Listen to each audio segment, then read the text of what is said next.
What's going on? I'll open up just injury wise. Granson came in after the game. He had symptoms, so he's in the protocol. And with that, I'll open up with questions. We'll start with Bob. Yeah, Shane, you guys pulled within 11 points with 7 minutes to go, and Matt Gay then pooch kicked it down to the 10-yard line. Was that the strategy there, or did he just mishit it? Yeah, we were trying to get something done there. We didn't execute it.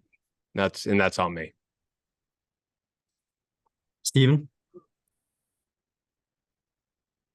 Shane, just if you'll indulge me, just one quick question on Anthony.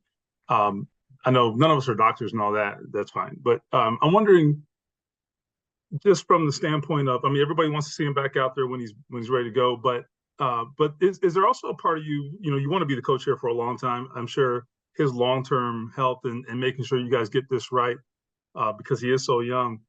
How much of a priority do you think that has been for the organization, just to not worry about now and worry about, more so prioritize the long term, I guess is what I'm getting at. Does that make sense? Yeah, that makes sense. It is a priority. Obviously, we want to do what's best for him in this organization, moving forward. And like I said, we'll make the decision when the time's right, when we're still evaluating that process. Greg. Yeah, Shane. Two things. One, you didn't mention any injuries about Alec Pierce. Just how's his shoulder? But then also back to Anthony. It's been, I don't know, a week or 8 days since what are you guys waiting on? What more information do you need, or is Anthony and his team, are you waiting for them to decide, and so you really don't know? Yeah, we're still just gathering as much information as we can, Greg. This is a decision that we want to make that's right for him and the organization, for his longevity. So we're still, working through that process. And then Alec, he has the shoulder, and we'll monitor that through the week. All right, thank you. Yep, thank you. George. Shane, you had the 340-plus yard pass plays yesterday, but it felt like at times it was a little feast or famine. How do you get more consistency with those explosive plays? When we have our opportunities to hit them, we got to hit them, and we got to do a good job as a coaching staff, myself, putting them in those situations to hit those chunk plays. And credit to Jacksonville. Like I said the other day, they did a good job defensively, did some good things. And obviously as coaches and players, we got to be able to adjust and adapt throughout the game to make those plays. Yeah. Coach, last week you didn't really know, but any update on Braden Smith? Is that a significant injury, or is it day-to-day, week-to-week, or what? Yeah, still working through that. He's progressing, and then we'll continue to update you, throughout the week.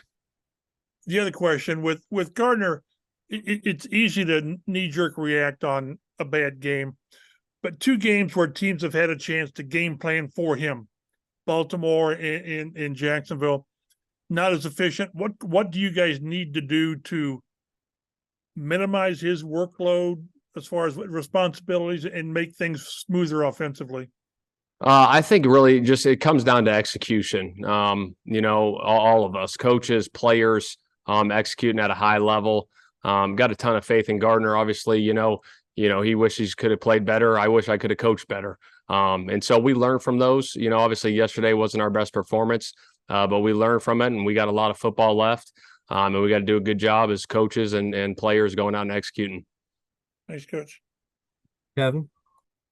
Shane, obviously in the second half, you certainly are throwing to get back into it. Were you surprised 25 pass attempts at halftime, though, considering the score?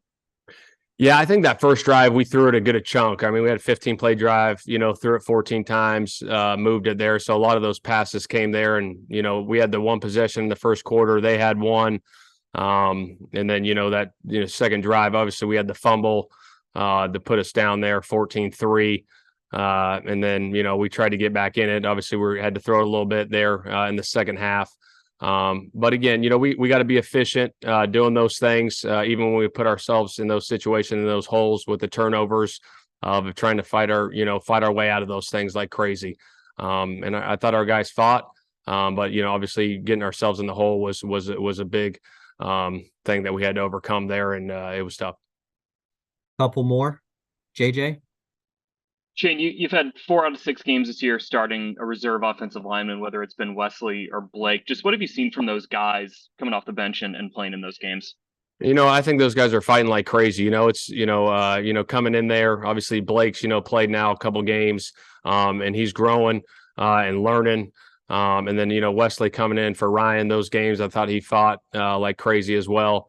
But a lot of faith in those guys. A lot of faith in that room with what Tony's doing with those guys. Last one for Coach, Chap. This is more a curiosity thing than whatever. The last 2 games, if I'm not mistaken, you guys have won the toss and you've taken the ball. Yeah.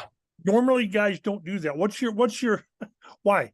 That's a good question. I've been in the defer mode, and just like the night before the game, we'll be talking about it. Like, shoot, let's go take the ball. I mean, that's all it came down to, was just a feel of let's go take the ball and go try down and go score and go up 7-0 and get points. And yesterday we went down and got 3, and was hoping for a touchdown there to get some momentum early, and that was what was behind the decisions.